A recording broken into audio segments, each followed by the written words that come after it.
అసలు హిడ్మా ఆంధ్రప్రదేశ్ కి ఎందుకు వచ్చాడు? ట్రాప్ చేసి ఏపీకి రప్పించడంలో పోలీసుల వ్యూహం ఉందా? ఆపరేషన్ హిడ్మా మాస్టర్ ప్లాన్ ఏంటి?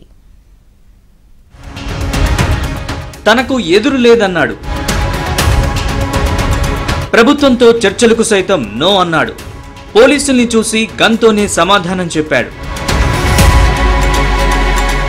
చివరికి పోలీసులు వేసిన గాలానికే చిక్కాడు. పోలీసు తూటాలకు భార్యతో సహా ప్రాణాలు విడిచిన హిడ్మా. తలపై ₹1 కోటి రివార్డ్. మావోయిస్టుల వ్యూహకర్త కమాండర్ హిడ్మా. దశాబ్దాలుగా పోలీసుల కళ్లు గప్పి నిఘా వర్గాలకు సవాల్ విసిరిన ఈ అగ్రనేత ఏపీ అడవుల్లో పోలీసులు జరిపిన మెరుపు దాడిలో మృతి చెందాడు. హిడ్మాతో పాటు దేవ్, హిడ్మా సతీమణి రాజకతో పాటు మరో 3 నేతలు షెల్టర్ జోన్ కోసం ఏఓబీలోకి ప్రవేశించినట్లు కేంద్ర బలగాలతో పాటు ఏపీ స్పెషల్ ఇంటెలిజెన్స్ బ్యూరోకి సమాచారం అందింది. దీంతో 2 వారాల నుంచి ఏఓబీలో ఏపీ గ్రేహౌండ్స్ బలగాలు విస్తృతంగా కూంబింగ్ చేస్తున్నాయి.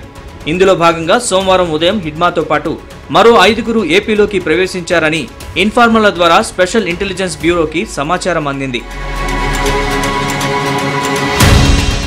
ఏపీ ఇంటెలిజెన్స్ చీఫ్ మావోయిస్టు నిరోధక కార్యక్రమాల్లో కీలక పాత్ర పోషించిన మహేష్ చంద్ర కుమార్ లడ్డాని ఈ ఆపరేషన్ కోసం పంపారు.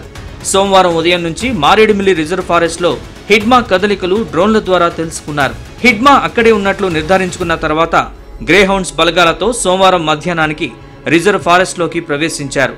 మంగళవారం తెల్లవారుజామున 3 గంటల ప్రాంతంలో హిడ్మాతో పాటు ఇతర మావోయిస్ట్ పార్టీ నేతలు ఉన్నారని తెలుసుకున్నారు. గ్రేహౌండ్స్ బలగాలు వారిని 4 వైపుల నుంచి చుట్టుముట్టాయి. ఎదురు కాల్పులు 2 గంటల పాటు జరిగాయి. ఉదయం 6-7 గంటల ప్రాంతంలో ఘటనా స్థలికి కూంబింగ్ దళాలు వెళ్లగా 6 మృతదేహాలు లభ్యమయ్యాయి. ఆపరేషన్లో లడ్డాతో పాటు 2 సీనియర్ అధికారులు పాల్గొన్నారు. ఎన్కౌంటర్ సమయంలో 5 మావోయిస్టులు పరారైనట్లు గ్రేహౌండ్స్ బలగాలు గుర్తించాయి. వీరి కోసం జల్లెడ పట్టాయి. తప్పించుకున్న వారు ఏపీలోకి ప్రవేశించారని ఏపీ ఇంటెలిజెన్స్ చీఫ్ లడ్డా తెలిపారు. కొంతమంది పారిపోయారు. ఇది సందర్భంగా ఈ ఆపరేషన్స్ కంటిన్యూ చేస్తే సిటీస్లో లైక్ కృష్ణా డిస్ట్రిక్ట్స్, విజయవాడ, కాకినాడ ఇప్పుడు వచ్చిన సమాచారం ప్రకారం 31 మెంబర్స్ మావోయిస్ట్ని అరెస్ట్ చేయడం జరిగింది. ఈరోజు మార్నింగ్ నుంచి ఇప్పటి వరకు ఆ కన్సర్న్ జిల్లాలో ఎస్పీ డీటెయిల్స్ ఇస్తారు.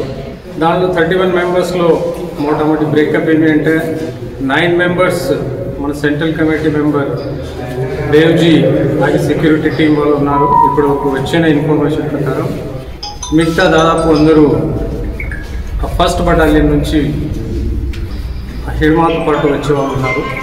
ఎన్కౌంటర్ జరిగిన ప్రాంతంలో 2 AK-47 rifles, pistol, revolver, single bore weapon స్వాధీనం చేసుకున్నారు.